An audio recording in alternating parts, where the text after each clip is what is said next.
Warning, this podcast is a safe space for all individuals to freely express themselves in the sexiest way possible. Any information or advice provided comes from our own experiences and in no means should be taken as professional advice. We respect each individual and their experiences and have zero tolerance for any rude or unsolicited behaviour. Hi guys, welcome to Project Sweet, Loud, Untamed Tarts, or as we know it, Project Slut. Slut. Slut. I'm a slut. Project S.L.U.T, the show that educates and entertains all things sex in an inclusive and positive way. Let's put power back into being a slut and fight back slut shaming with your host, Lavi. So today we're talking about period sex. Ooh. And it's such a, you know what, if you're uncomfortable by this, then you should not be, you know what, who cares? You shouldn't be, you don't deserve to listen to us. No, listen to something else. Go listen to David Attenborough or something more like up your alley. So yeah, we're going to talk about period sex. You know, dirty down details of it all. I mean, when you first think of it, you're like, I feel like people are like, oh, gross. Think of the scene from The Shining in the elevator doors. That's literally what like comes crime to my scene. mind. Every month from the time they're, you know, a teenager. Hey, what are you just going to stop having sex? No, sometimes you want it. And, you know, period sex has been shown to be good for things like stress and cramps, and it's a mood booster, which is what you definitely need when you're on your period. Mm-hmm. So why avoid it? Why do people are so worried to even talk about it or bring it up with their partner or even just embarrassed to do it themselves, you know? Embarrassing. Yeah. But so what's your experience like when you've had period sex? To be honest, when I have had period sex, it's mainly been like towards the end of my cycle. Okay, yeah. So it's a bit more lighter. Yeah, so it's not like, you know, day 2 or day 3 where it's at its, you know, peak. Murder slashing. Yeah, literally, like crime scene. But yeah, I honestly don't mind it, of like over the top planning that goes involved in it. And so what would you say to people who haven't tried it or are wanting to try it or are too scared to kind of like open up with their partner and ask for it when they are on their periods? Like, I mean, if you're comfortable with your partner and you have an open discussion and it's something that you both, you know, want to try, I would say get a towel, number one. Get a towel's number one. Also, look at your cycle and which day is, like, if you're at your heaviest. But I mean, hey, if you're in the moment and it's go time, you can't really be like, oh, it's day 3, I need to like not have sex now. But it's up to the individual people, essentially. Yeah. I mean, always having a towel is always like a handy thing during sex anyways. Like a plan B, just in case. Yeah. Do you personally period sex any different than regular sex at all? I think the last time I had period sex, it was a lot more, I guess, easier for me in terms of, you know, like I didn't need to use like lube because, you know, I had my blood essentially as my lube. So no, it's extra lubrication. I mean, that is on the list of reasons why period sex is always useful. Yeah, I didn't mind it. So yeah. So when you have had your period and you've had sex, I mean, there are devices and little gizmos and gadgets that you can use to kind of stop the flow from going a bit too much. What are these and have you used any of them? Yeah, so I have used one. It's what you call a period sponge. So for people who don't know what a period sponge is, could you kind of give your best description of it? So it's essentially, think of like a beauty blender. The makeup brush, yeah. Like a makeup brush, but more kind of cut in like a kind of round circle. Yeah, and so how do you use this sponge? Essentially, you'd use it like a tampon. So you would wet it first, so at least it's not going to be like hard to, you know, put in there. Yeah. And you just pretty much use it as like a regular tampon. Just put it as high as you can. And how have you found that works or differs or like affects sex? I mean, I don't really feel as much. Yeah. Because there is a sponge up there, but, you know, 1, there's no like blood, and 2, you know, normally the guy doesn't actually know the difference. It's story time. Started this from who is most likely to send a dirty text to the wrong person, and I'm so cautious of that. Like, that's something that I'm really terrified of doing, So I'm so careful when I do it. And so we obviously agreed that Montana was the most likely person to send the wrong text, and she admitted to have sending a dirty text to her dad. It was definitely a really dirty text, and she realised she was too late to not tell the story now. That brings us to today. Oh my god. Okay, cool. So I'll keep it short. I was in high school and I was with my first boyfriend, and I just got my dad's like old phone, like a hand-me-down. What phone was it? It was a Nokia. Of course it was. Was it a Nokia flat screen? Did it have a front camera? Yeah, it did, yeah. Okay, so it was a little bit advanced. A little bit advanced for this time. Yeah, okay. And anyways, so I was like texting my dad that day as well, you know, having yarns, you know, during lunchtime. And yarns with your dad? Yeah. Oh, cute. Yeah, me and my dad were like super close, and Oh. we still are even after this situation. So, yeah, I came home from school and I wasn't seeing my boyfriend until like the next day, and I thought, I might just send him a little, you know, shower pic, kind of a little, hey baby. Is this the first time you had ever sent him anything like this? To my dad or to my boyfriend? Oh my god, to your boyfriend. No, several times before. Okay, so this wasn't okay, so Yeah. this is a common occurrence. Yeah, so All it's right, a very go on. rare occurrence. So anyways, sent him a few pictures, a few dirty messages, and instead of sending it to my boyfriend, I sent it to my dad, but I already put his number in the reply box before I could realise, like after I sent it. And so what was the photo? Can you describe the photo for us? I was in the shower, and I used to have a mirror opposite the shower. Oh my god. And it was a full frontal... It was a full frontal picture, wasn't covering anything up. Oh my god. Talking bare, Snow White skin, everything. And were you posing suggestively? I was posing. Oh no. I had my left hip slightly tucked out. Oh, hand on my hip, looking all like power pose, all that stuff. Like this is stark like this naked is yours. in front of the photo. Oh no. And then I got a phone call from my dad. Okay, no, wait. Before you answer the phone, what was the Yeah. message along with this photo? I think it said something along the lines of, "Hey baby, I can't wait to see you and suck your dick." Oh my god. No. You know what? I wish I was making this up, because this would be a really cool thing, but it actually happened. I feel so bad for you right now, because I was about to ask, like, you know, was there any way around it that you could just be like, I was trying to take a picture for like the doctor? I couldn't get like, out of it. No, you fully like I fledged went there right with into everything. it. Yeah, okay. You couldn't even say, no, it was meant for mum because I had like a rash. Like, no, this was like full on, like this picture and message was for a boy. Regret. Okay. You can answer your dad's phone call now. I need a sip of wine. Yeah, so got a phone call from my dad moments after, and the first thing he said was, "What the fuck?" Was he angry? Yes. I've never ever seen my dad. Were you still in the So shower? I was in the shower, yeah, because I heard my phone ring and I thought it was my boyfriend. I was, oh, you got the picture? Yes. And then no, it was my dad, really angry. And what was your reaction when he said what the fuck? Like, what was? I felt sick. Because did it click in your head what you had done? Yep. I said, what do you mean, what photos? Photo you sent me in the shower. And I had a moment of, oh my god. No. Oh my god.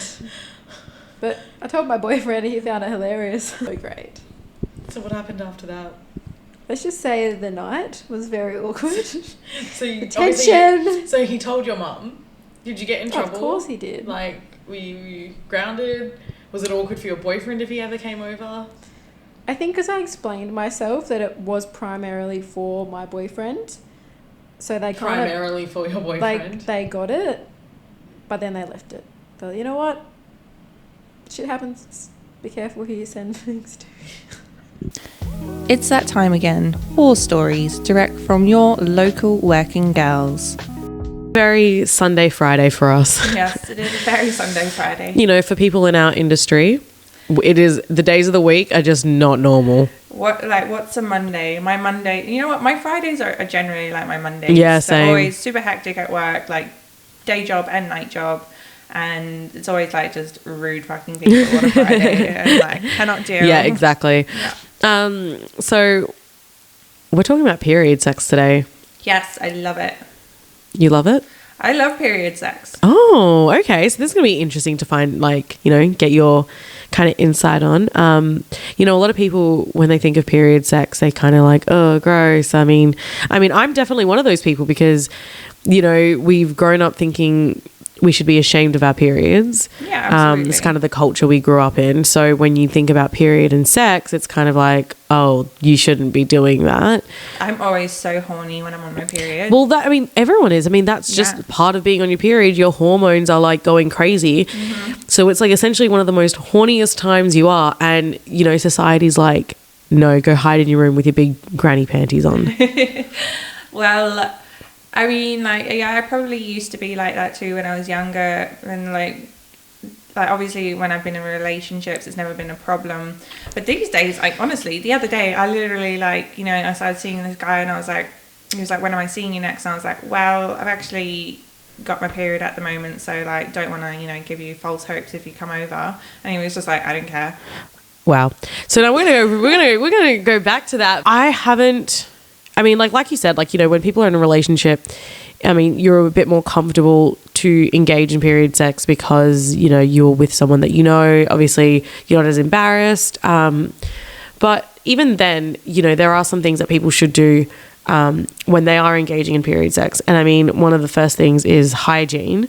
Obviously, like, it's the basics. Yeah. What do you do to prepare for period sex? Well, first of all, my partner knows that I'm on my period and we're planning on having sex. More often than not, it probably starts in the shower. Oh, yeah. So you sort of like got most of your hygiene specifics covered anyway. Yeah. You know, you're in the middle of a wash. And you can pretty much have a wash straight after if there's anything around. And so you mentioned just before that, you know, usually you have engaged in period sex with partners. And I mean, like, that's pretty common. Like, you know, you're in a long-term relationship. You're used to having, you know, being comfortable around each other. And you just mentioned you just started sleeping with someone and they were okay with period sex. So how did that go down?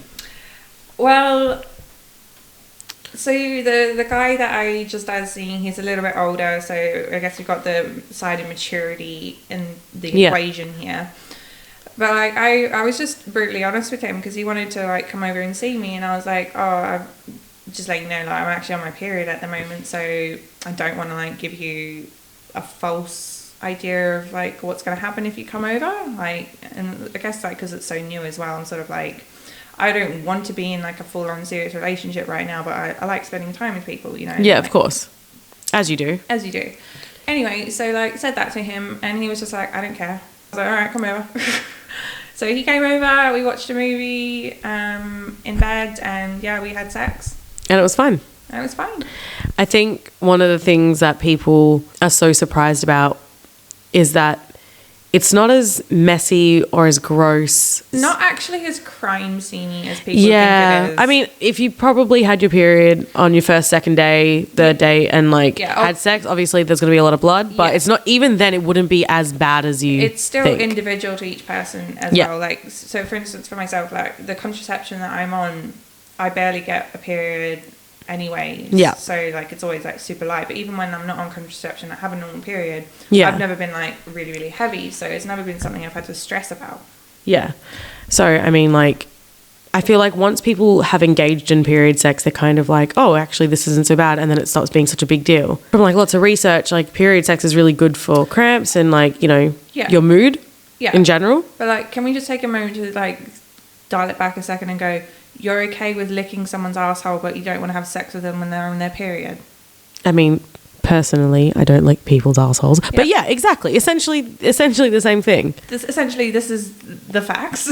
I mean, I would much rather have period sex than rim someone, but that's my personal preference. I mean, if you like rimming people, that's fine. But I mean, like the things that we do to each other are not exactly up there on like the most, you know, saintly list. Exactly. So like period sex is really should be a non-issue. I mean, in general, sex is messy. I mean, there's body fluids going everywhere, and I mean, sometimes it comes from different places.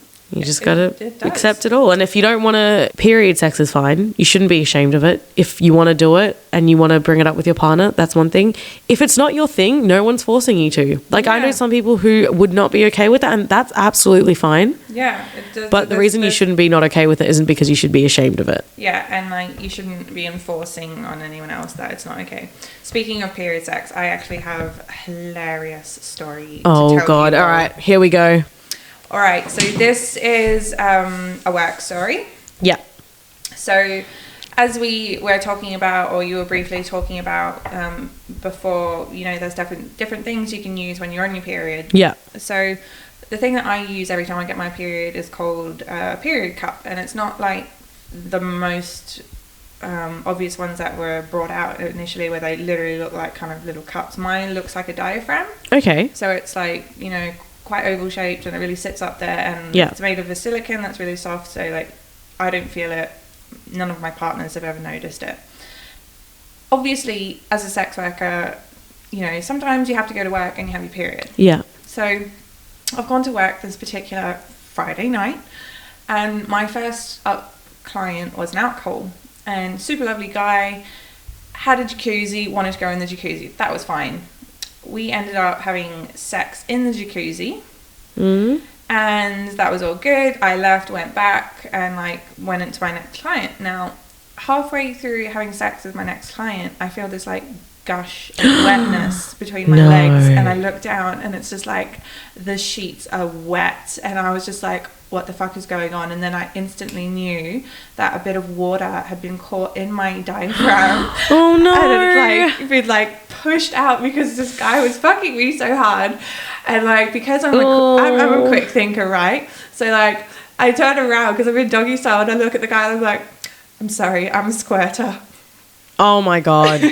You probably made this guy's night though. I did. Like, he was honestly so happy and so proud, and I was like, oh bless him. Oh, that's, I mean, I feel like that's really nice. You know, you visit an escort and you made her squirt. That's like, you know, top tier. Like but goals. But like the hilarious thing is, I was like, it happened again for my next two clients. It was just like the water wasn't all quite pushed out. Oh Lord. So is this a cautionary tale to maybe not wear one of these cups in a jacuzzi? Yeah, definitely wear a period sponge. No diva cups in jacuzzis, pals. Oh my God. But yeah, so that was my story. You have a funny story too from memory. It's not really funny. Well, I mean, now that I think about it, it's pretty funny. I laughed when I heard it. Tell us the story. Okay. So one of the biggest fears I feel like I had, and a lot of other women have, is getting your period in public. Yes. And what's worse than getting your period in public is wearing white and getting your period in public, right? It's like classic. It is. It's one of those moments that you just will never live down, and it's not something that everyone happens to everyone, because you don't want it to happen. It's not a birthright that you need to go through to be embarrassed. No, I mean, I think it's bad enough that happens when you're like wearing jeans. Yeah. So anyways, I was at a sex party, which again, these are not the places you want to have this happen. And I was wearing all white, as it was a, you know, kind of a nautical theme, and I was dressed, you know, in theme as such. And I had a skirt on, and I was sitting on, you know, just like a table, whatever. Before I moved, and I sat on a friend's lap of mine, and we were just enjoying the party, like watching around. And I kind of just, you know, propped myself up, and I noticed on his pants was a red mark. Oh shit. And I panicked. I went into the biggest panic mode, and not only was I wearing white, and I hadn't realized there was what I had assumed was blood on my clothing.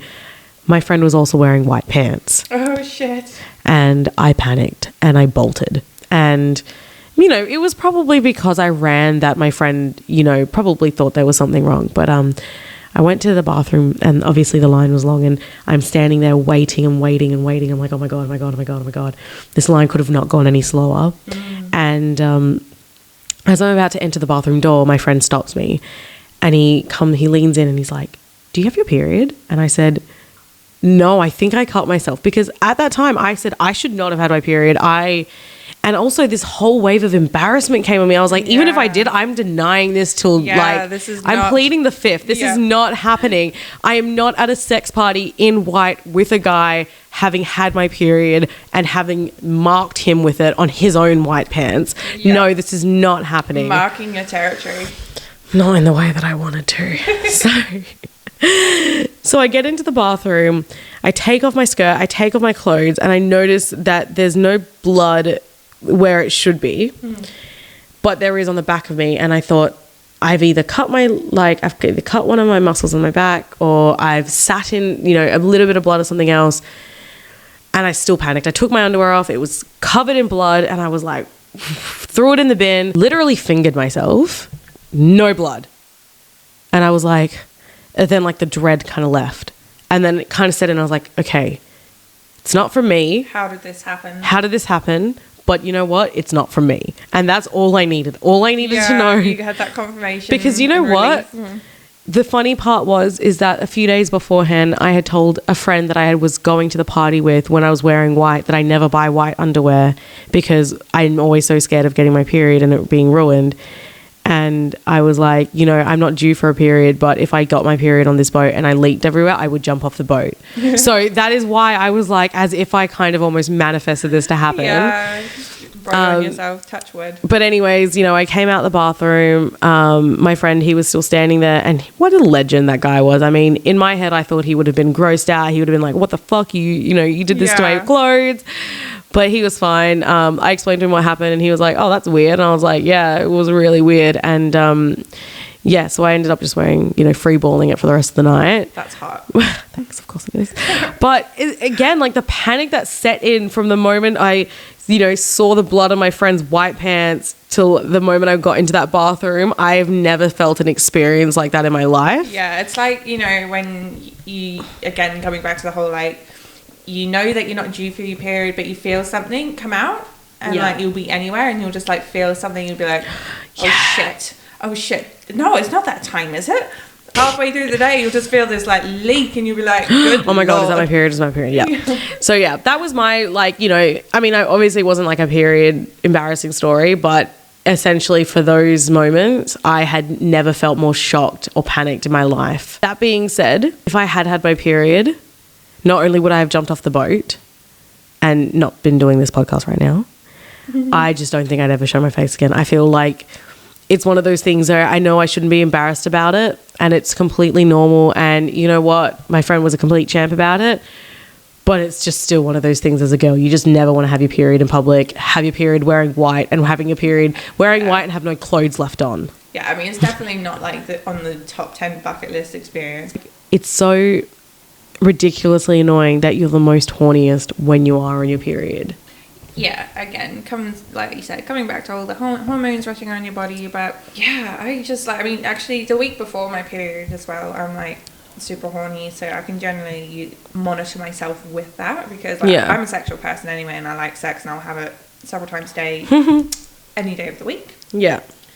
But if I am like genuinely insatiably horny, I'm like, oh, I'm due for my period, damn it. For anyone who like wants to try period sex, what would you like tell them? Like, what would your kind of like advice be if they've never really asked their partner? How would you go about doing that? Or like, how would you even go about starting period sex? Like, what would your kind of advice be?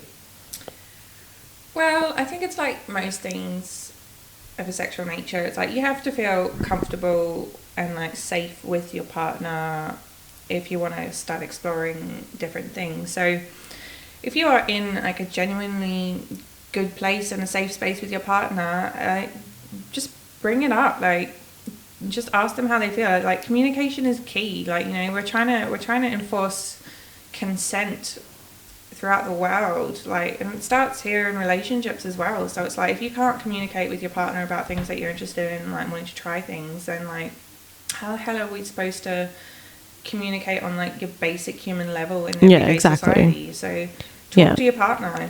And I feel like, you know, we're at an age and we're at a time in society, if you can't be open with your partner or even someone who you're being physically intimate with, then you probably shouldn't be being physically intimate with them. Yeah, absolutely. Even if it's casual, even if it's just a one night stand, you should be able to have some sort of level of communication and openness with them. Yeah, you should be allowed to go like, I don't want to do this. This is not happening. Like, you know. Or I want this. Yeah. Are you okay with it? I mean, they don't have to be okay with it, but Yeah. you should be at least okay to ask. It's just like, yeah, just be okay with the communication. And I think like, you know, these days that's something a lot of people struggle with. It's just like being able to generally communicate with each other. I mean, fuck, we've been in lockdown for nearly 2 years. Our communication skills have gone out the window. Yeah, exactly.